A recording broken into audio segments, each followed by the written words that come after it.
കോരിച്ചൊരിയുന്ന മഴയുള്ള ഒരു രാത്രി ഒരു ഒറ്റപ്പെട്ട വീട് കാണിച്ചുകൊണ്ടാണ് സിനിമ ആരംഭിക്കുന്നത്. നമ്മുടെ നായിക ഒരു കാറിൽ അങ്ങോട്ടേക്ക് എത്തുന്നു. അവളുടെ പേര് ടെസ് എന്നാണ്. അവൾ ആ വീട് തൽക്കാലത്തേക്ക് താമസത്തിന് വേണ്ടി ബുക്ക് ചെയ്തിരിക്കുകയാണ്. രാത്രി ഹോട്ടലിലൊക്കെ താമസിക്കുന്നത് അത്ര സേഫ് അല്ലല്ലോ, അതുകൊണ്ടാണ് അവൾ ഈ തരത്തിൽ ഒരു വീട് ബുക്ക് ചെയ്തിരിക്കുന്നത്.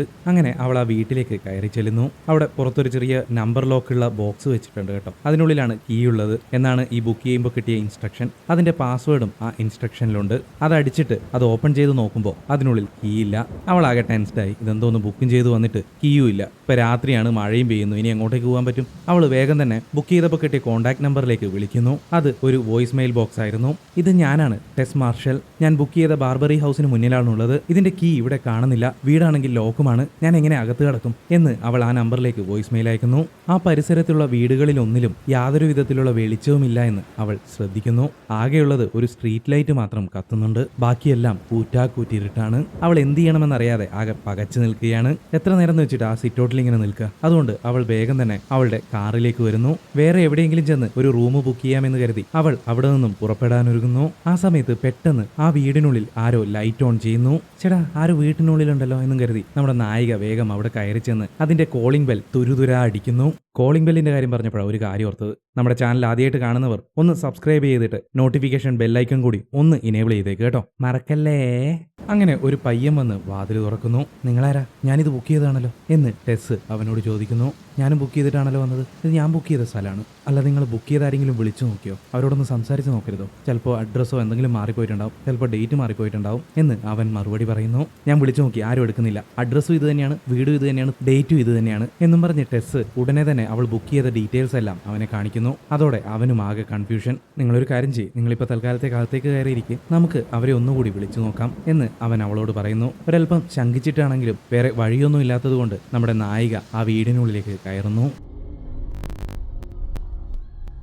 വീടിനുള്ളിലെത്തിയ നായിക അവനോട് ബാത്റൂം എവിടെയാണെന്ന് ചോദിച്ച് ബാത്റൂമിലേക്ക് പോകുന്നു. ബാത്റൂമിലേക്ക് പോയി ഫ്രഷപ്പായി തിരിച്ചു വന്ന അവൾ ഹാളിൽ നോക്കിയപ്പോൾ അവനെ കാണാനില്ല. അവൾ ആകെ അന്താളിച്ചുപോയി. അവളും അവനും ഞെട്ടിപ്പോയി. തുടർന്ന് അവനും ബുക്ക് ചെയ്ത ഡീറ്റെയിൽസ് ഒക്കെ മൊബൈലിൽ അവൾക്ക് കാണിച്ചു കൊടുക്കുന്നു. അവൻ പറഞ്ഞ കാര്യങ്ങളും സത്യമാണെന്ന് അതോടെ അവൾക്ക് ബോധ്യമായി. അങ്ങനെ അവസാനം നമ്മുടെ നായിക പുള്ളിക്കാരനോട് പറയും, ഒരു കാര്യം ചെയ്യാം, നിങ്ങളല്ലേ ആദ്യം വന്നത്, അതുകൊണ്ട് പുറത്തു പോയിട്ട് മറ്റെവിടെയെങ്കിലും റൂം കിട്ടുമോ എന്ന് ഞാൻ നോക്കിക്കോളാം. അത് വേണ്ട, അത് ശരിയാവില്ല. നിങ്ങളൊരു ലേഡി ഒറ്റയ്ക്ക് ഈ ഒരു അസമയത്ത് പുറത്തേക്ക് ഇറങ്ങി പോകുന്നത് നല്ലതല്ല. മാത്രമല്ല അങ്ങനെ ഇറങ്ങിപ്പോയാൽ എനിക്കൊരു സമാധാനവും ഉണ്ടാവില്ല. അല്ല, പിന്നെ നിങ്ങളുടെ ഇഷ്ടമാണ്, നിങ്ങൾക്ക് എന്താന്ന് വെച്ചാൽ ചെയ്യാം എന്ന് അവൻ നായികയോട് പറയുന്നു. അവൻ പറയുന്നതിൽ കാര്യമുണ്ടെന്ന് നായികയ്ക്കും തോന്നുന്നു. ഏതായാലും തൽക്കാലത്തേക്ക് അവിടെ ഇരുന്നിട്ട് മറ്റെവിടെയെങ്കിലും റൂമുണ്ടോ എന്ന് അന്വേഷിക്കാമെന്ന് അവളും തീരുമാനിക്കുന്നു. അങ്ങനെ രണ്ടുപേരും ഓരോ കാര്യങ്ങളൊക്കെ പറഞ്ഞ് പരസ്പരം ഇൻട്രൊഡ്യൂസ് ചെയ്യുന്നു. ഇത്രയും നേരം അവർ പേര് പോലും ചോദിക്കാതെയാണ് സംസാരിച്ചുകൊണ്ടിരുന്നത്. അപ്പോൾ ആ പയ്യന്റെ പേര് കെയ്ത്ത് എന്നാണ്. ഇനി മുതൽ നമുക്കും അങ്ങനെ തന്നെ വിളിക്കാം. അങ്ങനെ അവൾ മൊബൈലിൽ വേറെ ഹോട്ടലുകളിലൊക്കെ വിളിച്ച് റൂമുണ്ടോ എന്ന് അന്വേഷിക്കുന്നു. പക്ഷെ എവിടെയും റൂം അവൈലബിൾ ആയിരുന്നില്ല. അപ്പോഴാണ് ആ പുള്ളിക്കാരനും ഒരു കാര്യം ഓർത്തത്. ഇന്ന് ആ നഗരത്തിൽ എന്തോ ഒരു കോൺഫറൻസോ മറ്റോ നടക്കുകയാണ്, മെഡിക്കൽ ക്യാമ്പോ അങ്ങനെ എന്തോ സംഭവങ്ങൾ. അതുകൊണ്ട് തന്നെ റൂം അവൈലബിൾ ഉണ്ടാവാൻ സാധ്യതയില്ല എന്ന് പുള്ളിക്കാരൻ നായികയോട് പറയുന്നു. അപ്പോൾ അവൻ പറയും, ഒരു കാര്യം ചെയ്യാം, എൻ്റെ ഒരു സജഷനാണ്, നിങ്ങളൊരു കാര്യം ചെയ്യൂ, നിങ്ങൾ ആ റൂമിൽ കിടന്നോളൂ, ഞാനിവിടെ ഹാളിൽ ഈ സോഫയിലോ മറ്റോ കിടന്നോളാം. നാളെ രാവിലെ തന്നെ നമുക്ക് ഇതിന്റെ ആൾക്കാരെ വിളിച്ചിട്ട് നമ്മുടെ പൈസ തിരിച്ചു വാങ്ങാം. അപ്പോൾ ഇന്ന് രാത്രി നമുക്ക് ഫ്രീ ആയിട്ട് താമസിക്കുകയും ചെയ്യാം. അങ്ങനെ അയാൾ പറയുന്നത് പോലെ ചെയ്യാമെന്ന് നായികയും തീരുമാനിക്കുന്നു. പക്ഷെ നിങ്ങൾ ആ റൂമിൽ തന്നെ കിടന്നോളൂ, ഞാൻ ഈ സോഫയിൽ കിടന്നോളാം എന്ന് നായിക അവനോട് പറയുന്നു. അത് പറ്റില്ല, ഒരു സുന്ദരിയായ പെൺകുട്ടി ഈ സോഫയിൽ കിടക്കുമ്പോൾ എനിക്ക് അങ്ങനെ റൂമിൽ ഉറക്കം വരുന്നില്ല, നിങ്ങൾ സേഫായിട്ട് റൂമിൽ കിടന്നോളൂ എന്ന് അവൻ നായികയെ നിർബന്ധിക്കുന്നു. അങ്ങനെ കെയ്ത്ത് പറയുന്നത് പോലെ ചെയ്യാമെന്ന് പുള്ളിക്കാരിയും തീരുമാനിക്കുന്നു. ആ വീട്ടിൽ ചെറിയൊരു കിച്ചൺ ഉണ്ട്. നമ്മുടെ കെയ്ത്ത് നായികയ്ക്ക് വേണ്ടി ഒരു ഗ്ലാസ് ചായയൊക്കെ തയ്യാറാക്കി വെക്കുന്നു. പക്ഷെ നമ്മുടെ നായിക അത് കുടിച്ചില്ല. എങ്ങനെ കുടിക്കും? അപരിചിതനായ ഒരാള്, അപരിചിതമായ ഒരു സ്ഥലം, എങ്ങനെ വിശ്വസിച്ച് ചായയൊക്കെ കുടിക്കും അല്ലേ? ഇപ്പൊ നമ്മുടെ നാട്ടിലെ കാര്യം തന്നെ നിങ്ങൾക്ക് അറിയാലോ, കഷായത്തിലൊക്കെ അല്ലേ വിഷം കൊടുക്കുന്നേ, അതും സ്നേഹിച്ച പെണ്ണ്. അപ്പൊ പിന്നെ ഒരു അപരിചിതം കൊടുത്ത ചായ നായിക കുടിക്കാത്തതിൽ ഒരു തെറ്റുമില്ല. ഇതേസമയം നമ്മുടെ കെയ്ത്ത് പുറത്തേക്ക് ഇറങ്ങിയിട്ട് നായികയുടെ ബാഗും മറ്റുമൊക്കെ എടുത്ത് അകത്തേക്ക് വരുന്നു. അങ്ങനെ നായിക ലഗേജ് എടുത്ത് റൂമിലേക്ക് പോകുന്നു. അവിടെ മേശപ്പുറത്ത് നോക്കിയപ്പോൾ കെയ്ത്തിന്റെ പേഴ്സ് അവിടെയുണ്ട്. അതിനുള്ളിലുണ്ടായിരുന്ന ലൈസൻസ് ഒരു സേഫ്റ്റിക്ക് വേണ്ടിയിട്ട് നായിക ഫോട്ടോ എടുത്തു വെക്കുന്നു. എന്നിട്ട് ആ പേഴ്സ് എടുത്ത് കെയ്ത്തിന് കൊണ്ടുപോയി കൊടുക്കുന്നു. അതിനുശേഷം പുള്ളിക്കാരി ബാത്റൂമിൽ പോയി ഫ്രഷപ്പായി ഡ്രസ്സൊക്കെ ചേഞ്ച് ചെയ്ത് ഹാളിലേക്ക് വരുന്നു. ആ സമയത്ത് നമ്മുടെ കെയ്ത്ത് അവിടെ ഒരു വൈനും പിടിച്ചിരിപ്പുണ്ടായിരുന്നു. പുള്ളിക്കാരൻ നായികയോട് എന്റെ കൂടെ വൈൻ കുടിക്കുന്നു എന്ന് ചോദിക്കുന്നു. പക്ഷെ പുള്ളിക്കാരി വേണ്ട എന്ന് പറഞ്ഞ് ഒഴിഞ്ഞു മാറുന്നു. അങ്ങനെ കെയ്ത്ത് മാത്രം വൈൻ കുടിച്ചുകൊണ്ട് എന്തിനു വേണ്ടിയിട്ടാണ് ഇപ്പോ ഈ ടൗണിലേക്ക് വന്നിരിക്കുന്നത് എന്ന് നായികയോട് ചോദിക്കുന്നു. ഒരു ഡോക്യുമെന്ററി ഡോക്യുമെന്ററി ഫിലിം മേക്കറുടെ റിസർച്ച് പൊസിഷനിലേക്കുള്ള ഇന്റർവ്യൂ നാളെ നടക്കുന്നുണ്ട്. അതിനു വേണ്ടിയിട്ടാണ് താൻ വന്നിരിക്കുന്നതെന്ന് നായിക അവനോട് പറയുന്നു. അവൻ ആ ഫിലിം മേക്കറുടെ പേര് ചോദിച്ചപ്പോൾ കാതറിൻ ജെയിംസ് എന്ന് നായിക മറുപടി പറയുന്നു. കാതറിൻ ജെയിംസോ? എനിക്കറിയില്ല. വേറെ ഏതെങ്കിലും സിനിമ പുള്ളിക്കാരി ചെയ്തിട്ടുണ്ടോ എന്ന് കെയ്ത്ത് അവളോട് ചോദിക്കുന്നു. ലാസ്റ്റ് ഇയർ ഒരു സിനിമ ചെയ്തിരുന്നു. ബ്ലൂ ഈസി എന്നാണ് അതിന്റെ പേര്. ഞാനത് കണ്ടിരുന്നു. നല്ല സിനിമയാണ് കേട്ടോ എന്ന് കെയ്ത്ത് പറയുന്നു.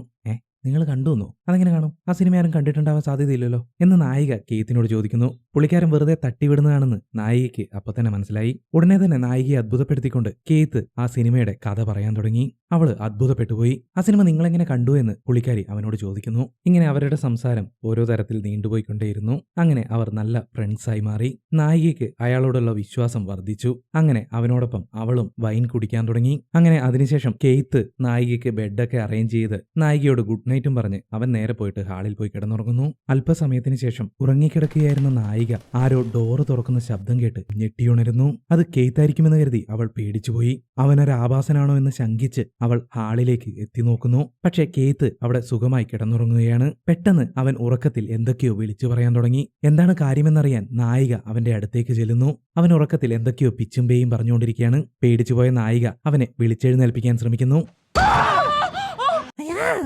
അവനും ഞെട്ടി അവളും ഞെട്ടി കണ്ടോണ്ടിരുന്ന ഞാനും ഞെട്ടി.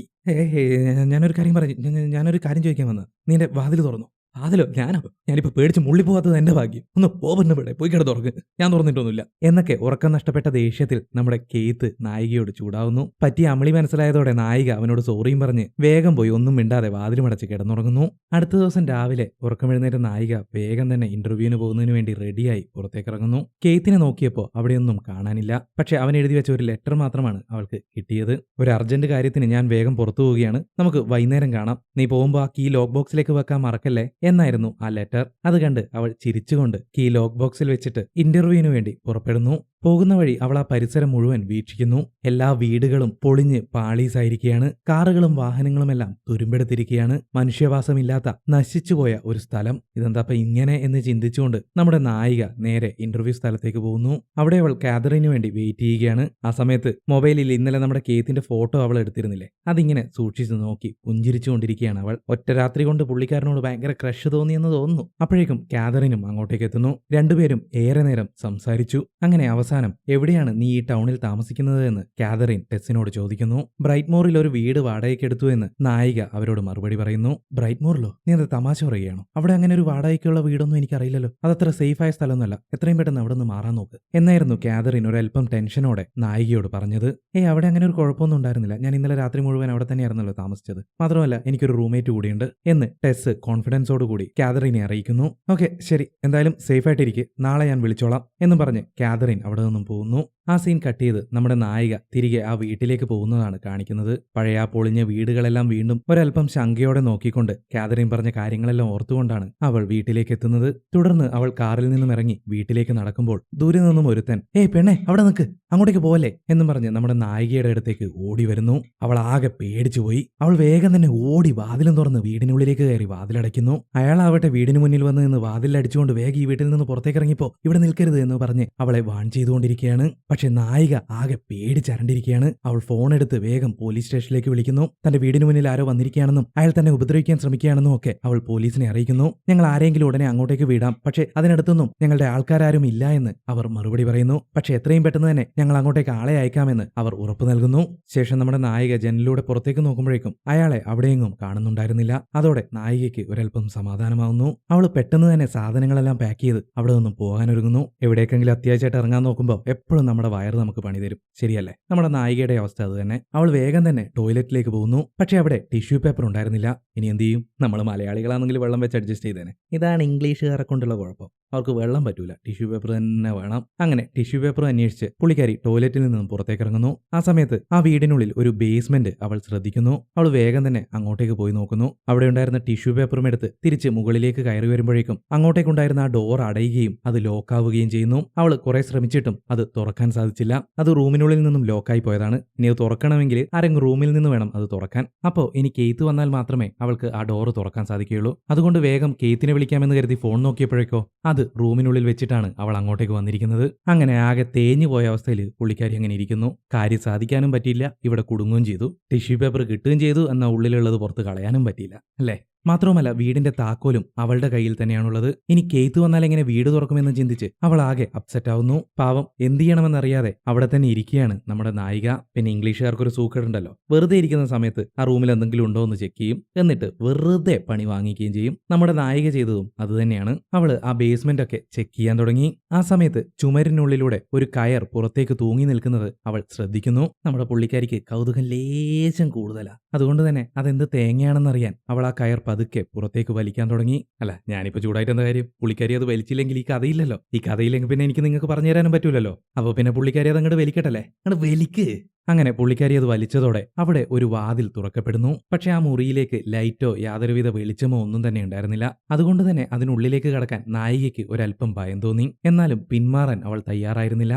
അവിടെ ഒരു വലിയ കണ്ണാടി ഉണ്ടായിരുന്നു. അത് എടുത്തുകൊണ്ടുവന്ന് ഇപ്പോ അവൾ നിൽക്കുന്ന ആ റൂമിലുള്ള വെളിച്ചം ആ ഇരുട്ട് മുറിയിലേക്ക് പ്രതിഫലിക്കുന്ന രീതിയിൽ കണ്ണാടി അറേഞ്ച് ചെയ്തു വെക്കുന്നു. അതിന്റെ അരണ്ട വെളിച്ചത്തിൽ ആ ഇരുട്ട് മുറിക്കുള്ളിൽ അടച്ചിട്ട രീതിയിൽ മറ്റൊരു മുറി കൂടി അവൾ ശ്രദ്ധിക്കുന്നു. അവൾ വേഗം അതിനുള്ളിലേക്ക് ചെന്ന് അതിന്റെ വാതിൽ തുറക്കുന്നു. ആ വാതിലിന് തൊട്ടടുത്തായിട്ട് ഒരു സ്വിച്ച് ഉണ്ടായിരുന്നു. അവള് അത് ഓൺ ചെയ്തതും ആ മുറിക്കുള്ളിൽ ലൈറ്റ് കത്തുന്നു. അതിനുള്ളിലാവട്ടെ ഒരു കട്ടിലും ആ കട്ടിലിലേക്ക് ഫേസ് ചെയ്യുന്ന രീതിയിൽ ഒരു ക്യാമറയും കട്ടിലിന് തൊട്ടടുത്തായിട്ട് ഒരു ബക്കറ്റും ഇരിക്കുന്നതാണ് അവൾ കാണുന്നത്. സൈക്കോ സിനിമകളിലെ ടോർച്ചർ മുറി പോലെ. അതോടെ അവൾക്ക് വളരെയധികം പേടിയാവാൻ തുടങ്ങി. ഒട്ടും സമയം കളയാതെ അവൾ വേഗം അവിടെ നിന്നും പുറത്തേക്ക് ഓടുന്നു. ആ ബേസ്മെന്റിലേക്ക് എത്തിയ അവൾ അവിടെ കുറച്ച് മുകളിലായിട്ട് ഒരു ഗ്ലാസ് വിൻഡോ കാണുന്നു. അതിലൂടെ അവൾ പുറത്തേക്ക് നോക്കിയപ്പോൾ നമ്മുടെ കേത്ത് അവിടേക്ക് വരുന്നത് അവൾ കാണുന്നു. ഉടൻ തന്നെ അവൾ ആ ഗ്ലാസിൽ തട്ടി ശബ്ദമുണ്ടാക്കുന്നു. അതോടെ കേത്ത് അവളെ കാണുന്നു. ഇതെന്ത് പറ്റി മാഡം, ഇതിനുള്ളിലൊക്കെ പോയിരിക്കുന്നത് എന്ന് കേത്ത് അവളെ കളിയാക്കിക്കൊണ്ട് ചോദിക്കുന്നു. കേത്ത്, എന്നെ രക്ഷിക്കൂ, ഞാനിവിടെ കുടുങ്ങിപ്പോയതാണ്. എനിക്ക് ഇവിടെ നിന്ന് പുറത്തേക്ക് വരാൻ പറ്റുന്നില്ല, ഡോർ ലോക്കായി പോയി എന്നവൾ പേടിയോടെ കേത്തിനോട് പറയുന്നു. അങ്ങനെ കേത്തിന്റെ സഹായത്തോടെ ആ ഗ്ലാസ് ഡോർ തുറന്ന് നായിക കീ കേത്തിനെ ഏൽപ്പിക്കുന്നു. അവൻ വേഗം ഡോറ് തുറന്ന് അകത്തേക്ക് വന്ന് ആ ബേസ്മെന്റിന്റെ ഡോറ് തുറന്ന് നായികയെ പുറത്തേക്ക് എത്തിക്കുന്നു. നായികയൊക്കെ പേടിച്ച് വിറച്ചിരിക്കല്ലേ. കേത്ത്, നമുക്ക് ഇവിടുന്ന് പോവാം, ഇവിടെ നിൽക്കരുത്, ആ ബേസ്മെന്റിൽ ഒരു തടവറ ഞാൻ കണ്ടു, ഇത് അപകടമാണ് എന്നൊക്കെ അവൾ പേടിച്ച് വിറച്ചുകൊണ്ട് കേത്തിനോട് പറയുന്നു. കേത്താവട്ടെ അവളെ സമാധാനിപ്പിക്കാൻ ശ്രമിക്കുകയാണ്. ഹേയ് ടെസ്, നീ പേടിക്കാതിരിക്കെ, ഞാൻ ചെക്ക് ചെയ്തിട്ട് വരാം. വേണ്ട കേത്ത്, അങ്ങോട്ടേക്ക് പോകണ്ട, ഞാൻ ഇവിടെ നിന്ന് പോവുകയാണ് എന്നും പറഞ്ഞ് സാധനങ്ങളെല്ലാം എടുത്ത് ടെസ് അവിടെ നിന്നും ഇറങ്ങാൻ തുടങ്ങുന്നു. ഞാൻ പറയുന്നത് കേൾക്ക് ടെസ്, നിനക്കൊരു പക്ഷെ എന്തെങ്കിലും തോന്നിയതാവും, ഞാൻ ചെക്ക് ചെയ്തോളാം, നീ എന്നോടൊപ്പം താഴേക്ക് വരണ്ട, നീ ഇവിടെ തന്നെ വെയിറ്റ് ചെയ്താൽ മതി. ഒരുപക്ഷെ ഞാൻ പോയതിനു ശേഷം ആ ഡോറ് ലോക്കായാൽ അതൊന്ന് തുറന്നു തരാൻ വേണ്ടിയെങ്കിലും ഒന്ന് വെയിറ്റ് ചെയ്തൂടെ എന്ന് കേത്ത് അവളോട് ചോദിക്കുന്നു. അങ്ങനെ അവൾ അതിന് സമ്മതിക്കുന്നു. ശേഷം കേത്ത് ആ ഇടനാഴിയിലൂടെ താഴേക്ക് ഇറങ്ങി പോകുന്നു. ഏറെ നേരമായിട്ടും കേത്ത് തിരികെ വന്നില്ല. നായിക ആ ബേസ്മെന്റിന്റെ അടുത്ത് ചെന്ന് കേത്ത്, മതി നോക്കിയത്, തിരിച്ചു വാ എന്ന് ഉറക്കെ വിളിച്ചു പറഞ്ഞ് കേത്തിനെ വിളിക്കുന്നു. പക്ഷെ യാതൊരു മറുപടിയും കിട്ടിയില്ല. അവസാനം വേറെ വഴിയില്ലാതെ നായിക ആ ബേസ്മെന്റിലേക്ക് ഇറങ്ങിച്ചെല്ലുന്നു. അവള് താഴേക്ക് ചെന്നതും ആ ഡോറ് വീണ്ടും പതിയെ അടയാൻ തുടങ്ങി. അത് മുൻകൂട്ടി കണ്ട നമ്മുടെ നായിക ഉസൈൻ ബോൾട്ടിനെ പോലെ ഓടി വന്ന് ആ വാതിൽ പിടിക്കുന്നു. എന്നിട്ട് അടുത്തുണ്ടായിരുന്ന ഒരു കസേരയെടുത്ത് ആ വാതിലിന് മുന്നിലേക്കായിട്ട് വെച്ചിട്ട് അവൾ താഴേക്ക് ഇറങ്ങി പോകുന്നു. അവൾ നേരെ ആ ക്യാമറയുള്ള റൂമിലേക്ക് പോകുന്നു. പക്ഷെ അവിടെ കേത്ത് ഉണ്ടായിരുന്നില്ല. ആ മുറി മുഴുവൻ ചെക്ക് ചെയ്തെങ്കിലും കേത്ത് എവിടെ പോയെന്ന് അവൾക്ക് മനസ്സിലായില്ല. അവൾ ആ മുറിയിൽ നിന്നും പുറത്തേക്ക് ഇറങ്ങി വാതിലടച്ചപ്പോ അതിന് തൊട്ടു പിന്നിലായിട്ട് മറ്റൊരു വാതിൽ അവൾ കാണുന്നു. അത് തുറന്നു നോക്കിയപ്പോ ഇരുട്ട് മൂടിക്കിടക്കുന്ന ഒരു തുരങ്കമാണ് അവൾക്ക് കാണാൻ സാധിച്ചത്. കേത്ത്, കേത്ത്, നീ എവിടെയാ എന്ന് അവൾ ആ തുരങ്കത്തിലേക്ക് ഉച്ചത്തിൽ വിളിച്ചു ചോദിക്കുന്നു. മൊബൈലിന്റെ ഫ്ലാഷിന്റെ വെളിച്ചത്തിൽ അവൾ ആ തുരങ്കത്തിലേക്ക് നോക്കി കേത്തിനെ വിളിച്ചുകൊണ്ടിരിക്കുകയാണ്. പെട്ടെന്ന് അതിനുള്ളിൽ നിന്നും വളരെ ദൂരത്തിലായി കേത്തിന്റെ കരച്ചിൽ അവൾക്ക് കേൾക്കാം. എന്നെ സഹായിക്കണേ എന്ന് അവൻ നിലവിളിച്ചുകൊണ്ടിരിക്കുകയാണ്. അതോടെ പേടിച്ചുകൊണ്ടാണെങ്കിലും നമ്മുടെ നായിക ആ ടണലിലൂടെ താഴേക്കിറങ്ങുന്നു. കുറച്ച് മുന്നോട്ട് ചെന്നപ്പോൾ അവിടെ ഒരു ഇരുമ്പ് ഗേറ്റ് ഉണ്ടായിരുന്നു. അതും തുറന്ന് അവൾ അകത്തേക്ക് കയറുന്നു. അവിടെയാകട്ടെ ചെറിയ ചെറിയ ഇരുമ്പ് കൂടുകൾ അവൾ കാണുന്നു. നമ്മളൊക്കെ പെറ്റ്സിനെയൊക്കെ ഇട്ട് വെക്കില്ലേ, അതുപോലുള്ള കൂടുകൾ. നായിക ഭയന്ന് വിറച്ചുകൊണ്ട് കേത്ത് എവിടെയാ, കേത്ത് എന്ന് കരഞ്ഞു വിളിച്ചുകൊണ്ടിരിക്കുകയാണ്. അപ്പൊ നമ്മുടെ കേത്ത് പെട്ടെന്ന് മുട്ടിലെഴഞ്ഞുകൊണ്ട് അങ്ങോട്ടേക്ക് വരുന്നു. പെട്ടെന്ന് അവനെ കണ്ടപ്പോ നായിക പേടിച്ചു വിറച്ചുപോയി. ഞാൻ പറഞ്ഞതല്ലേ ഇങ്ങോട്ടേക്ക് വരണ്ടാന്ന്, വാ പോവാം എന്ന് നായിക കേത്തിനോട് പറയുന്നു. ഇവിടെ വേറെ ആരോ ഉണ്ട്, നമുക്ക് ഈ തുരങ്കം വഴി തന്നെ രക്ഷപ്പെടാം എന്ന് കേത്ത് നായികയോട് പറയുന്നു. വാ വേണ്ട, നമുക്ക് മുകളിലേക്ക് തന്നെ പോവാം, ഇരുട്ടിലേക്ക് പോകുന്നത് അപകടമാണ് എന്ന് നായിക അവനോട് തിരികെ വരാൻ പറയുന്നു. അവർക്ക് ചിന്തിക്കാൻ സമയം കിട്ടുന്നതിനു മുമ്പ് കണ്ടാൽ പേടി തോന്നുന്ന നഗ്നയായ ഒരു സ്ത്രീരൂപം അങ്ങോട്ടേക്ക് പാഞ്ഞെടുക്കുന്നു. അവൾ കേത്തിന്റെ തല പിടിച്ച് ആ ചുമരിനെ അടിച്ചടിച്ചടിച്ച് അവനെ കൊല്ലുന്നു. നായിക ഇത് കണ്ട് സ്തബ്ധയായി നിന്നുപോയി. തുടർന്ന് ആ വികൃതരൂപം നമ്മുടെ നായികയ്ക്ക് നേരെ തിരിയുന്നു. ആ സീൻ അവിടെ കട്ട് ചെയ്യുന്നു. തുടർന്ന് AJ ഗിൽബർട്ട് എന്ന് പറയുന്ന ഒരു ആക്ടറെയാണ് കാണിക്കുന്നത്. കാറിൽ പാട്ടൊക്കെ പാടി ആഘോഷിച്ചുകൊണ്ട് എങ്ങോട്ടേക്കോ യാത്ര പോവുകയാണ് പുള്ളിക്കാരൻ. തുടർന്ന് ഡേവിഡ്, മെലീസ എന്നിവരുടെ ഒരു കോൺഫറൻസ് കോള് അദ്ദേഹത്തിന് വരുന്നു. എജെ ഇപ്പോൾ അഭിനയിച്ചുകൊണ്ടിരിക്കുന്ന ഒരു സീരീസ് സ്ട്രീം ചെയ്യാൻ പോകുന്ന നെറ്റ്വർക്കിന്റെ ക്രിയേറ്റീവ് ടീമാണ് ഈ ഡേവിഡും മെലീസയും. ആ സീരീസിൽ എജെയോടൊപ്പം അഭിനയിച്ച ഒരു പെൺകുട്ടി എജെക്കെതിരെ റേപ്പ് കേസ് ഫയൽ ചെയ്തിരിക്കുകയാണ്. സംഗതി സത്യമായതുകൊണ്ട് തന്നെ ആ സീരീസ് നിർത്തിവയ്ക്കാനും എജെയോടൊപ്പമുള്ള എല്ലാ കോൺട്രാക്റ്റുകളും പ്രൊജക്ടുകളും ഉപേക്ഷിക്കാനുമാണ് നെറ്റ്വർക്കിന്റെ തീരുമാനം. അത് അവർ എജെയെ വിളിച്ചറിയിക്കുന്നു. എജെയ്ക്ക് അത് വലിയൊരു ഷോക്കായിരുന്നു. അതോടുകൂടി സാമ്പത്തികപരമായിട്ടും എജെയ്ക്ക് പണികിട്ടി. അങ്ങനെ ഗത്യന്തരമില്ലാതെ തന്റെ ഉടമസ്ഥതയിലുള്ള ബാർബറി ഹൗസ് വിൽക്കാമെന്ന് എജെ തീരുമാനിക്കുന്നു. അങ്ങനെ എജെ പ്രോപ്പർട്ടി മാനേജ്മെന്റ് കമ്പനിയിൽ ചെന്ന് ബാർബറി ഹൗസിന്റെ കീയും വാങ്ങി ആ വീട്ടിലേക്ക് പോകുന്നു. പുള്ളിക്കാരൻ അവിടെ എത്തിയപ്പോൾ ആ വീടിന് മുന്നിൽ ഒരു കാർ നിൽപ്പുണ്ടായിരുന്നു. ഇത് നമ്മുടെ നായികയുടെ കാറാണെന്ന് നമുക്കറിയാം, പക്ഷെ അത് എജെക്ക് അറിയില്ലല്ലോ. അയാൾ ആ കാറൊക്കെ ഒന്ന് നോക്കിയിട്ട് വീടിനകത്തേക്ക് കയറി പോകുന്നു. വീടിനുള്ളിലെത്തിയപ്പോഴോ ബേസ്മെന്റിലേക്ക് പോകുന്ന അവിടുത്തെ വാതിലിന് മുന്നിൽ ഒരു കസേര വെച്ചിരിക്കുന്നു. ലൈറ്റ് ആണെങ്കിൽ ഓണും. ഇതാരപ്പ ഇങ്ങനെ ചെയ്തതെന്ന് പറഞ്ഞിട്ട് അവൻ ആ കസേരയും വലിച്ച് വാതിലടച്ചിട്ട് ബെഡ്റൂമിലേക്ക് പോകുന്നു. അവിടെ പോയപ്പോൾ അതിലും വലിയ രസം, ആരുടെയോ ബാഗും കുറെ സാധനങ്ങളും ഒക്കെ അവിടെ കിടക്കുന്നു. ആകെ ഇറിറ്റേറ്റഡ് ആയിട്ട് പുള്ളിക്കാരൻ പ്രോപ്പർട്ടി മാനേജ്മെന്റ് ടീമിനെ വിളിക്കുന്നു.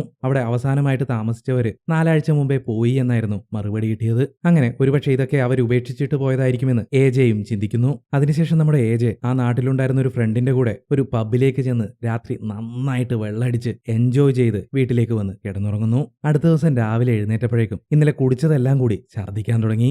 ഛർദ്ദിയൊക്കെ കഴിഞ്ഞ് നോക്കുമ്പോഴാണ് ആ ബാത്റൂമിലും ആരോ ഉപയോഗിച്ചുകൊണ്ടിരിക്കുന്ന സാധനങ്ങളൊക്കെ എജെ കാണുന്നത്. അതോടുകൂടി സംശയം തോന്നിയ പുള്ളിക്കാരൻ വേഗം ചെന്ന് ബെഡ്റൂമിലുള്ള ബാഗും പെട്ടികളും ഒക്കെ പരിശോധിക്കുന്നു. അതിൽ നിന്നും നമ്മുടെ നായികയുടെ ഒരു ലാപ്ടോപ്പ് പുള്ളിക്കാരന് കിട്ടുന്നു. പക്ഷെ അത് ലോക്കായിരുന്നത് കൊണ്ട് തന്നെ അയാൾക്ക് അതിൽ നിന്നും ഒന്നും കണ്ടെത്താനായില്ല. അങ്ങനെ ലാപ്ടോപ്പും വലിച്ചെറിഞ്ഞ് ഒരു ചായയൊക്കെ വെച്ച് അതും കുടിച്ച് റെസ്റ്റ് എടുക്കുകയായിരുന്നു നമ്മുടെ എജെ. അപ്പോൾ നമ്മുടെ നായികയുടെ കാറിന്റെ കീ ആ മേശപ്പുറത്തുണ്ടായിരുന്നു. അത് കണ്ട നമ്മുടെ എജെ നേരെ ബേസ്മെന്റിന്റെ അടുത്തേക്ക് പോകുന്നു. ഹലോ, ഇവിടെ ആരെങ്കിലും ഉണ്ടോ? ഹലോ. ആ സമയത്ത് ബേസ്മെന്റിൽ നിന്നും എന്തോ ശബ്ദം കേൾക്കുന്നു.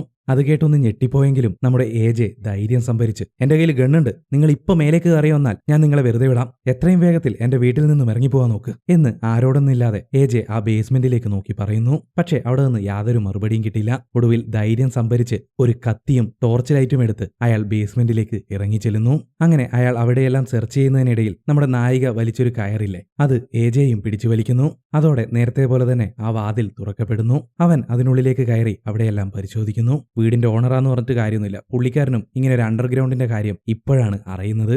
അങ്ങനെ അത് കണ്ട് ഷോക്കായ പുള്ളിക്കാരൻ വേഗം തന്നെ മുകളിലേക്ക് കയറി വന്ന് തന്റെ ലാപ്ടോപ്പ് എടുത്ത് വീട് വിൽക്കുന്ന സമയത്ത് അണ്ടർഗ്രൗണ്ടും കൂടി ഉണ്ടെങ്കിൽ അതിന് കൂടുതൽ പണം വാങ്ങാൻ പറ്റുമോ എന്നൊക്കെ ഇന്റർനെറ്റിൽ സെർച്ച് ചെയ്യുന്നു. ശേഷം വീടിന്റെ അളവ് എങ്ങനെ എടുക്കാമെന്ന് കൂടി സെർച്ച് ചെയ്ത് ഒരു മെഷറിംഗ് ടൈപ്പും എടുത്ത് അവൻ ആ അണ്ടർഗ്രൗണ്ടിലേക്ക് ചെന്ന് അതിന്റെ അളവെടുക്കുന്നു. അളവെടുത്തെടുത്ത് അവൻ ആ തുരങ്കവും കണ്ടെത്തുന്നു.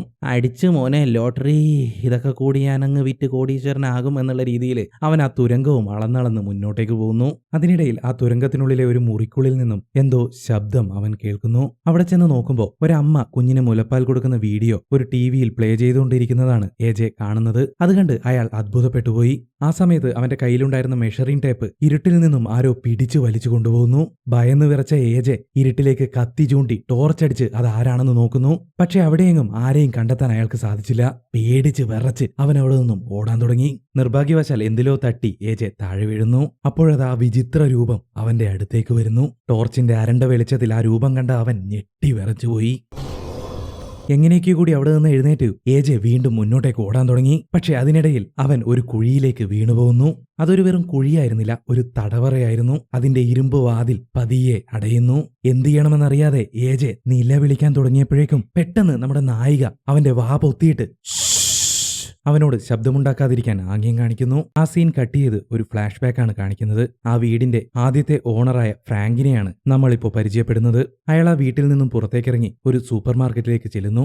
കൊച്ചു കുട്ടികൾക്ക് വേണ്ടിയുള്ള കുറെ ഭക്ഷണ സാധനങ്ങൾ പർച്ചേസ് ചെയ്ത് അവിടെ നിന്നും മടങ്ങുന്നു. തിരികെ പോകും വഴി സാധനവും വാങ്ങി പോവുകയായിരുന്ന ഒരു പെണ്ണിനെ അയാൾ ഫോളോ ചെയ്യുന്നു. അവളുടെ വീടിന് മുന്നിൽ ചെന്ന് കാറിൽ നിന്നും ഒരു പ്ലംബറുടെ വേഷമെടുത്ത് അണിയുന്നു. എന്നിട്ട് ആ വീട്ടിലേക്ക് കയറി ചെല്ലുന്നു. വാതിൽ തുറന്ന ആ പെൺകുട്ടിയോട് ഇന്ന് കമ്പനിയിൽ നിന്നാണെന്നും നിങ്ങളുടെ ബാത്റൂമിലെ പ്ലംബിംഗ് സർവീസ് എല്ലാം ശരിയാണോ എന്ന് ചെക്ക് ചെയ്യാൻ വന്നതാണെന്നും പറഞ്ഞ് ബാത്റൂമിലേക്ക് കയറുന്നു. ആ പെൺകുട്ടി അറിയാതെ ആ ബാത്റൂമിന്റെ ജനലിന്റെ ലോക്ക് അയാൾ ഓപ്പൺ ചെയ്തു വെക്കുന്നു. ശേഷം ഇപ്പോൾ ബാത്റൂമിന് കുഴപ്പമൊന്നുമില്ല എന്നും എന്തെങ്കിലും പ്രശ്നം വന്നാൽ ഞങ്ങളെ വിളിച്ചു വിളിച്ചാൽ മതിയെന്നും പറഞ്ഞ് അയാൾ അവിടെ നിന്നും സ്വന്തം വീട്ടിലേക്ക് പോകുന്നു. വീടിനടുത്ത് വെച്ച് ഫ്രാങ്കിന്റെ അയൽക്കാരൻ അവിടെ ഉണ്ടായിരുന്ന പ്രശ്നങ്ങൾ കാരണം അവരുടെ വീട് വിറ്റ് പോവുകയാണെന്ന് ഫ്രാങ്കിനെ അറിയിക്കുന്നു. നിങ്ങൾ പോയിക്കോളൂ, ഞാൻ എവിടേക്കും പോകുന്നില്ല എന്നും പറഞ്ഞ് ഫ്രാങ്ക് അവൻ വാങ്ങിയ സാധനങ്ങളെല്ലാം എടുത്ത് വീട്ടിലേക്ക് കയറിപ്പോകുന്നു. അവൻ നേരെ ചെല്ലുന്നത് ആ ബേസ്മെന്റിലേക്കാണ്. അതിന്റെ വാതിൽ തുറക്കുമ്പോൾ അതിനുള്ളിൽ നിന്നും ഏതോ പെൺകുട്ടി കരയുന്നത് വളരെ അവ്യക്തമായിട്ട് നമുക്ക് കേൾക്കാൻ സാധിക്കും. ആ സീൻ കട്ട് ചെയ്ത് വീണ്ടും നായികയെയും ഏജയെയുമാണ് കാണിക്കുന്നത്. നായിക ഏജയുടെ കയ്യിലുണ്ടായിരുന്ന മുറിവ് തുണി വെച്ച് കെട്ടുകയാണ്.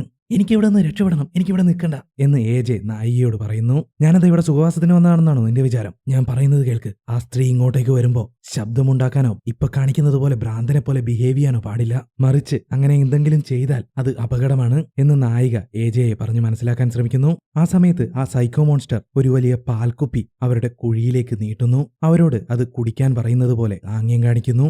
നായിക വേഗം തന്നെ ആ പാൽ കുടിക്കുന്നു. പക്ഷേ ഏജെ ആവട്ടെ അറപ്പുകൊണ്ടും ഭയം കൊണ്ടും അത് കുടിക്കാതെ അത് തന്നെ നോക്കി നിൽക്കുക മാത്രമാണ് ചെയ്തത്. ആ മോൺസ്റ്റർ അവനോട് കുടിക്കാൻ ആംഗ്യം കാണിച്ചുകൊണ്ടേയിരുന്നു. പക്ഷെ അവൻ കുടിച്ചില്ല. നായികയും പലതവണ അവനോടത് കുടിക്കാൻ പറഞ്ഞു. പക്ഷെ അയാൾ ചെവിക്കൊണ്ടില്ല. ആ മോൺസ്റ്റർ നമ്മളെ അതിന്റെ കുഞ്ഞായിട്ടാണ് കാണുന്നത്, അത് വേഗം കുടിക്ക്, ഇല്ലെങ്കിൽ ആ മോൺസ്റ്ററിന് ദേഷ്യം വരും എന്ന് നായിക ഏജയോട് പറയുന്നു. പക്ഷെ എന്നിട്ടും അയാൾ അത് കുടിക്കാൻ കൂട്ടാക്കിയില്ല. പെട്ടെന്ന് ആ സൈക്കോ മോൺസ്റ്റർ ആ കുഴിയിലേക്ക് ചാടിയിറങ്ങുന്നു. എന്നിട്ട് നമ്മുടെ നായികയെ ഒരമ്മയെ പോലെ ഹഗ് ചെയ്യുന്നു. അതിനുശേഷം ഏജയ്ക്ക് നേരെ തിരിഞ്ഞ് ബാഹുബലിയിലെ കിലുക്കിയെ പോലെ എന്തൊക്കെയോ പറയുന്നു. എന്നിട്ട് അവന്റെ കാലിൽ പിടിച്ച് അവനെ അവിടെ നിന്നും വലിച്ചിഴച്ച് ആ TV റൂമിലേക്ക് കൊണ്ടുപോകുന്നു. ആ തക്കം നോക്കി നമ്മുടെ നായിക ആ കുഴിയിൽ നിന്നും മുകളിലേക്ക് വലിഞ്ഞു കയറുന്നു. ഇതേസമയം മറുവശത്താവട്ടെ ആ മോൺസ്റ്റർ ലേഡി അവളുടെ സ്ഥനം ഏജയുടെ വായിലേക്ക് തിരികെ വയ്ക്കാൻ ശ്രമിച്ചുകൊണ്ടിരിക്കുകയാണ്. ആ സമയത്ത് TVയിലാകട്ടെ മുല കൊടുക്കുന്നതിലൂടെ ഒരമ്മയും കുഞ്ഞും തമ്മിലുണ്ടാകുന്ന ബോണ്ടിങ്ങിനെ പറ്റി പറയുകയാണ്. അതായത് അതേ കാര്യമാണ് ഈ മോൺസ്റ്റർ ഇപ്പോ ഏജയോട് ചെയ്തുകൊണ്ടിരിക്കുന്നത്. നമ്മുടെ നായികയാവട്ടെ ആ റൂമിന് വെളിയിലൂടെ ശബ്ദമുണ്ടാക്കാതെ പുറത്തേക്ക് നടക്കുന്നു. പക്ഷെ നിർഭാഗ്യമെന്ന് പറയട്ടെ, നായിക നേരത്തെ ഏജയുടെ കയ്യിൽ നിന്നും വീണുപോയ ആ മെഷറിംഗ് ടാപ്പില്ലേ, അതിൽ ചവിട്ടിപ്പോകുന്നു. അതോടെ ആ മോൺസ്റ്റർ നായികയ്ക്ക് നേരെ പാഞ്ഞെടുക്കാൻ തുടങ്ങി. നിക്കൂലടാ പന്നീന്നും പറഞ്ഞിട്ട് കിലുക്കത്തില് പപ്പു ഓടണ പോലെ നായികയുടെ ഓട്ടം. ആ ബേസ്മെന്റിൽ നേരത്തെ ഒരു ചെറിയ കണ്ണാടി വിൻഡോ നമ്മൾ കണ്ടിരുന്നില്ലേ, അതിന്റെ ചില്ല് തല്ലി പൊളിച്ച് നായിക എങ്ങനെയൊക്കെ കൂടി അതുവഴി വലിഞ്ഞു കയറുന്നു. ആ സമയത്ത് നേരത്തെ നമ്മുടെ നായികയോട് ആ വീടിനുള്ളിലേക്ക് പോരുതെന്ന് പറഞ്ഞൊരു വ്യക്തിയില്ലേ, അയാള് അവിടേക്കെത്തി നായികയെ അവിടെ നിന്നും വലിച്ചു പുറത്തേക്ക് എടുക്കുന്നു. ഭാഗ്യം കൊണ്ട് നായിക രക്ഷപ്പെടുന്നു. ആ ബേസ്മെന്റിൽ തന്നെ നിന്നതല്ലാതെ ആ മോൺസ്റ്റർ പുറത്തേക്ക് വന്നില്ല. നായികയെ രക്ഷപ്പെടുത്തിയ ആ മൊട്ടച്ചേട്ടൻ നായികയോട് പറയും, ഞാൻ അന്നേ നിന്നോട് പറഞ്ഞതാണ് ഇവിടെ നിന്ന് പോവാൻ, ഈ വീട്ടിൽ താമസിക്കരുത് എന്ന്. പക്ഷെ നീ കേട്ടില്ല, എത്രയും പെട്ടെന്ന് ഇവിടെ നിന്ന് പോവാൻ നോക്ക് എന്ന് അയാൾ നായികയോട് പറയുന്നു. ആ വീടിനുള്ളിൽ ഒരാൾ കൂടി കുടുങ്ങിയിരിപ്പുണ്ട്, അയാളെ ആ സൈക്കോ കൊല്ലും, അതിനു മുമ്പ് നമുക്ക് അയാളെ രക്ഷപ്പെടുത്തണം എന്ന് നായിക മൊട്ടച്ചേട്ടനോട് പറയുന്നു. നീ എന്ത് മണ്ടത്തരമാണ് ഈ പറയുന്നത്? നീ ഇപ്പൊ രക്ഷപ്പെട്ടില്ലേ, നീ സേഫ് അല്ലേ, വേഗം ഇവിടെ നിന്ന് പോവാൻ നോക്ക്. ഇനി നീ അതിനുള്ളിലേക്ക് പോയാൽ നിനക്ക് പിന്നീട് ഒരിക്കലും തിരിച്ചു വരാൻ പറ്റിയെന്ന് വരില്ല. അതുകൊണ്ട് എത്രയും പെട്ടെന്ന് ഇവിടെ നിന്ന് രക്ഷപ്പെടാൻ നോക്ക്. ഞാൻ ആ വാട്ടർ ടാങ്കിനടുത്താണ് താമസിക്കുന്നത്, നമുക്ക് അങ്ങോട്ട് പോകാം, അവിടെ സേഫ് ആണ് എന്ന് അയാൾ നായികയെ നിർബന്ധിക്കുന്നു. പക്ഷെ നായികയാവട്ടെ ഏജയെ കൊലയ്ക്ക് കൊടുത്തിട്ട് അവിടെ നിന്നും രക്ഷപ്പെടാൻ തയ്യാറായില്ല. ആ സീൻ അവിടെ കട്ട് ചെയ്യുന്നു. തുടർന്ന് നമ്മുടെ ഏജയെയാണ് കാണിക്കുന്നത്. മൊബൈലിന്റെ അരണ്ട വെളിച്ചത്തിൽ അയാളെ തുരങ്കത്തിലൂടെ രക്ഷപ്പെടാൻ ശ്രമിക്കുകയാണ്. ആ മോൺസ്റ്റർ നായികയെ പിടിക്കാൻ വന്ന സമയത്ത് അവിടുന്ന് രക്ഷപ്പെട്ടതായിരിക്കാം ഏജെ. പാവം അതിനുള്ളിൽ നിന്നും രക്ഷപ്പെടാൻ ശ്രമിച്ച് അവസാനം ആ തുരങ്കത്തിനുള്ളിലെ മറ്റൊരു മുറിയിലേക്ക് അകപ്പെടുകയാണ് അയാൾ. ആ മുറിയിലാവട്ടെ ഒരു വൃദ്ധൻ കട്ടിലിൽ കിടപ്പുണ്ട്.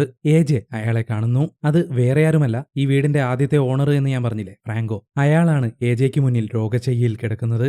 മറുവശത്ത് നമ്മുടെ നായികയാവട്ടെ വേറെ ആരുടെയെങ്കിലും സഹായം കിട്ടുമോ എന്നറിയാൻ അവിടെയെല്ലാം നടന്നു നോക്കുന്നു. ഒരു പെട്രോൾ പമ്പിലെത്തിയ അവളുടെ മുന്നിലേക്ക് 2 പോലീസുകാർ വരുന്നു. അവൾ അവരോട് കാര്യം പറഞ്ഞ് സഹായം അഭ്യർത്ഥിക്കുന്നു. പക്ഷെ അവളുടെ രൂപവും ഭാവവും ഒക്കെ കണ്ടപ്പോ ഇതേതോ ഭ്രാന്തിയാണെന്നാണ് അവർ കരുതിയത്. അതുകൊണ്ട് തന്നെ അവൾ പറയുന്നതൊന്നും വിശ്വസിക്കാൻ അവർ തയ്യാറായില്ല. ഇതേസമയം നമ്മുടെ ഏജെ ഈ ഫ്രാങ്കോയും തന്നെ പോലെ അവിടെ പെട്ടിരിക്കുന്ന ഒരു ഹതഭാഗ്യനാണെന്നാണ് ചിന്തിച്ചത്. അതുകൊണ്ട് തന്നെ ചുമച്ചുകൊണ്ടിരിക്കുകയായിരുന്ന ഫ്രാങ്കോയ്ക്ക് അവിടെ ഉണ്ടായിരുന്ന ഒരു കുപ്പി വെള്ളം എടുത്തു കൊടുക്കുന്നു. അതിനുശേഷം അവൻ ഫ്രാങ്കോയോട് ഈ വീട്ടിൽ നിന്ന് നമുക്ക് എങ്ങനെയെങ്കിലും പുറത്തു കിടക്കാം, നിങ്ങളെയും ഞാൻ രക്ഷിച്ചോളാം എന്നൊക്കെ പറയുന്നു. ആ സമയത്ത് നമ്മുടെ നായിക ആ പോലീസുകാരെ കൺവിൻസ് ചെയ്ത് ആ വീടിനടുത്തേക്ക് കൊണ്ടുവരുന്നു. പക്ഷെ അവർ അവിടെ നോക്കിയിട്ട് ആരെയും കാണാൻ സാധിച്ചില്ല. വീടാണെങ്കിൽ കംപ്ലീറ്റ് പൂട്ടിയിട്ടുമാണുള്ളത്. ആ പോലീസുകാർ പേരിന് ആ വീടിന്റെ ചുറ്റുപാടൊക്കെ ഒന്ന് സെർച്ച് ചെയ്തിട്ട് ഈ പെണ്ണ് വല്ല സ്വപ്നവും മറ്റോ കണ്ടിട്ട് പിച്ചുമ്പയും പറഞ്ഞുകൊണ്ടിരിക്കുന്നതാണ് എന്നും പറഞ്ഞിട്ട് അവർ അവിടെ നിന്നും പോകുന്നു. ഇതേസമയം നമ്മുടെ ഏജെ ആ മുറിക്കുള്ളിൽ ഒരുപാട് വീഡിയോ ടേപ്പുകൾ കാണുന്നു. പെൺകുട്ടികളെ കുറിച്ചായിരുന്നു ആ കാസറ്റിന്റെ മുകളിൽ പേരായിട്ട് എഴുതി വെച്ചിരുന്നത്. പെട്രോൾ പമ്പിലെ പെൺകുട്ടി, ചുവന്ന മുടിയുള്ള പെൺകുട്ടി, എൽസമ്മ എന്ന ആൺകുട്ടി, തത്സമയം ഒരു പെൺകുട്ടി. അവസാനത്തെ 2 മലയാള സിനിമയാണ് കേട്ടോ, അതിൻ്റെ അതില്ല. ഇതെന്താണെന്ന് അറിയുന്നതിന് വേണ്ടി ഏജെ അതിലൊരു കാസറ്റ് പ്ലേ ചെയ്യുന്നു. ആ ഫ്രാങ്കോ എന്ന സൈക്കോ പെൺകുട്ടികളെ ക്രൂരമായി പീഡിപ്പിക്കുന്നതും ടോർച്ചർ ചെയ്യുന്നതും ഒക്കെയായിരുന്നു ആ വീഡിയോയിൽ. അത് കണ്ട ഏജെ ഞെട്ടി വിറച്ചുപോയി. നിങ്ങളൊക്കെ എന്ത് മനുഷ്യനാടോ, നിങ്ങൾ എന്തിനാ ഇതൊക്കെ ചെയ്യുന്നത്, നിങ്ങളുടെ പ്രശ്നം എന്താണ് എന്ന് AJ അയാളോട് ദേഷ്യപ്പെടുന്നു. ആ സമയത്ത് ഫ്രാങ്ക് എന്താ ചെയ്തതെന്ന് വെച്ച് കഴിഞ്ഞാൽ അവന് തൊട്ടടുത്തുണ്ടായിരുന്ന ഒരു മേശയിൽ നിന്നും ഒരു ഗണ്ണെടുത്ത് AJക്ക് നേരെ ചൂണ്ടുന്നു. AJ പേടിച്ചു വിറച്ചു. പക്ഷേ അയാൾ AJ വെടിവെക്കുന്നതിന് പകരം ആ ഗണ്ണ് സ്വന്തം തലയിലേക്ക് ചേർത്ത് വെച്ച് ഷൂട്ട് ചെയ്യുന്നു. അയാളിപ്പോ എന്തിനാണ് സൂയിസൈഡ് ചെയ്തതെന്ന് AJക്കും അറിയില്ല, കാണുന്ന നമ്മൾക്കും അറിയില്ല. ഈ സമയം നമ്മുടെ നായിക ജനാലച്ചില് തകർത്ത് ആ വീടിനുള്ളിലേക്ക് കയറുന്നു. പറന്നുപോകുന്ന പണി ഏണി വെച്ച് പിടിക്കുക എന്നൊക്കെ പറഞ്ഞ ദേ ഇതാണ് ഐറ്റം. അകത്ത് കയറിയ നായിക മേശപ്പുറത്തുണ്ടായിരുന്ന തന്റെ കാറിന്റെ കീയും എടുത്ത് പുറത്തേക്ക് ഇറങ്ങുന്നു. AJ രക്ഷിക്കാൻ തന്നെ അവൾ തീരുമാനിച്ചു. കാറിൽ കയറിയിരുന്ന് വണ്ടി സ്റ്റാർട്ട് ചെയ്ത് അവൾ തയ്യാറായി നിൽക്കുന്നു. ഇരുട്ടായതോടെ ആ സൈക്കോ മോൺസ്റ്റർ ആ വീടിന് പുറത്തേക്ക് വരുന്നു.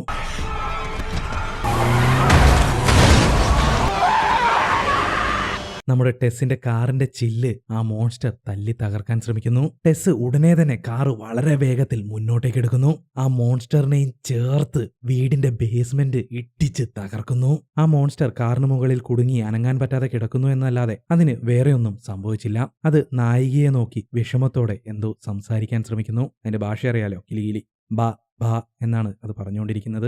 ബേബി എന്ന് പറയുന്നതാണ് എന്നാണ് എനിക്ക് തോന്നിയത്. അങ്ങനെ തന്നെ ആയിരിക്കാം, കാരണം കുഞ്ഞിനെ പോലെയാണല്ലോ നായികയെ കരുതിയത്. അത് കണ്ടപ്പോൾ നായികയ്ക്ക് ആ മോൺസ്റ്ററിനെ കൊല്ലാൻ തോന്നിയില്ല. അതിനെ അവിടെ ഉപേക്ഷിച്ചിട്ട് നായിക ബേസ്മെന്റിലൂടെ നമ്മുടെ AJയും അന്വേഷിച്ച് താഴേക്ക് ഇറങ്ങുന്നു. അവിടെ മൊത്തം ഇരുട്ടല്ലേ, ഒന്നും കാണാനും വയ്യ. കുറച്ച് അകലെയായിട്ട് ഒരു ടോർച്ചിന്റെ വെളിച്ചം കണ്ടപ്പോൾ നമ്മുടെ നായിക അതും ശ്രദ്ധിച്ച് അവിടെ നിൽക്കുന്നു.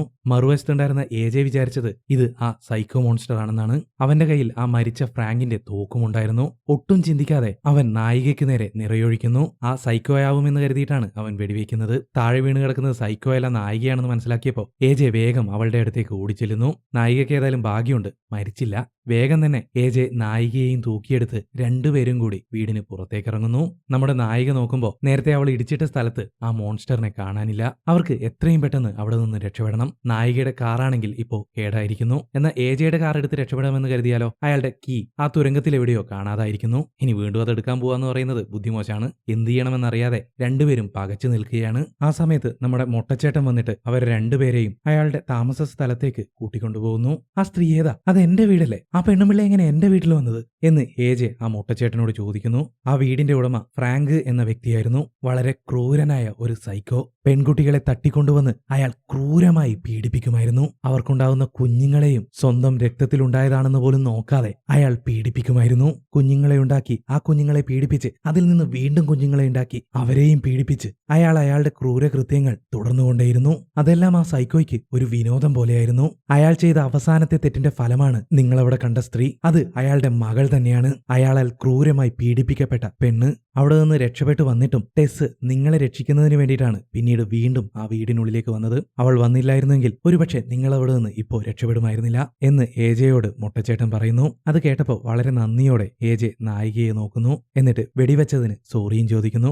അതൊരു ആക്സിഡന്റ് അല്ലേ എന്ന് നായിക അവനെ സമാധാനിപ്പിക്കുന്നു. തുടർന്ന് നമ്മുടെ AJ മൊട്ടച്ചേട്ടനോട് പറയും, നമുക്കിതെല്ലാം എത്രയും പെട്ടെന്ന് പോലീസ് സ്റ്റേഷനിൽ അറിയിക്കണം, നമുക്ക് അങ്ങോട്ട് പോകാം. നിങ്ങൾ ഈ രാത്രി എവിടെയും പോകണ്ട, അത് സേഫ് അല്ല. കഴിഞ്ഞ 15 വർഷമായി ആ മോൺസ്റ്റർ ഈ ഭാഗത്തേക്ക് വന്നിട്ടില്ല. അതുകൊണ്ട് ഈ സ്ഥലം സേഫ് ആണ്. നിങ്ങൾ ഇവിടെ തന്നെ നിന്നാൽ മതി. നാളെ രാവിലെ നിങ്ങൾ എങ്ങോട്ടേക്കാണെന്ന് വെച്ചാൽ പോയിക്കോളൂ എന്ന് ആ മൊട്ടച്ചേട്ടൻ AJയോടും നായികയോടും പറയുന്നു. അത് പറഞ്ഞു തീർന്നതും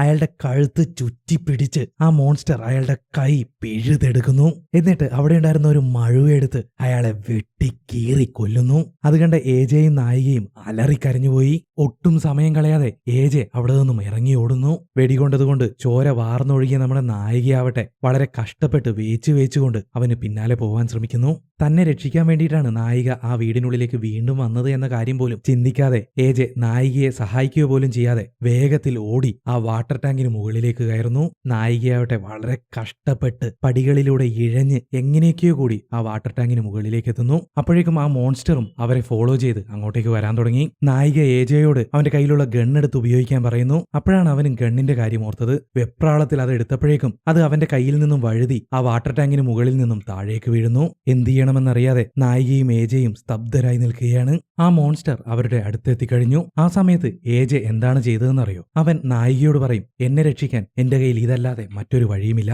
എന്നും പറഞ്ഞ് അവളെ കടന്നു പിടിച്ച് ആ മോൺസ്റ്ററെ നോക്കി എജെ പറയും, ഇതല്ലേ നിന്റെ കുഞ്ഞ്, ഇതാ പോയി ഇതിനെ രക്ഷിക്ക് എന്നും പറഞ്ഞ് നായികയെ പിടിച്ച് വലിച്ച് ആ വാട്ടർ ടാങ്കിന് മുകളിൽ നിന്നും താഴേക്ക് വലിച്ചെറിയുന്നു. ആ മോൺസ്റ്ററും അവളെ രക്ഷിക്കുന്നതിന് വേണ്ടി താഴേക്ക് ചാടുന്നു.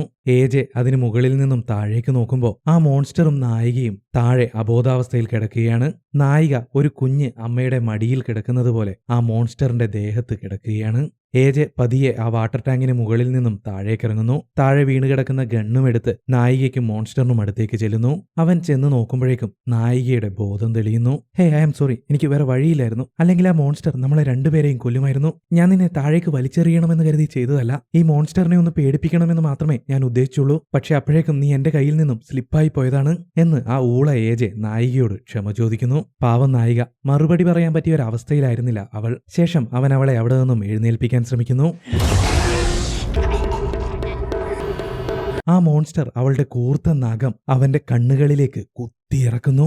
എന്നിട്ട് അവന്റെ തല രണ്ടായി പിളർന്ന് അവനെ കൊല്ലുന്നു.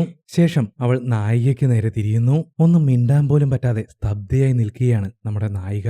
നായികയുടെ ദേഹത്തെ മുറിവ് കണ്ട് ആ മോൺസ്റ്റർ വിഷമത്തോടെ അവളുടെ അടുത്തിരിക്കുന്നു. ഒരു അമ്മ കുഞ്ഞിനെ പരിചരിക്കുന്നത് പോലെ ആ മോൺസ്റ്റർ നായികയുടെ മുഖത്ത് തലോടുന്നു. അതിനുശേഷം ആ മോൺസ്റ്റർ അവളോട് അവിടെ നിന്നും പോകാമെന്ന് ആംഗ്യം കാണിക്കുന്നു. ആ സമയത്ത് നമ്മുടെ നായികയ്ക്ക് എജെയുടെ കയ്യിൽ നിന്നും വീണുപോയ ആ തോക്ക് കിട്ടുന്നു.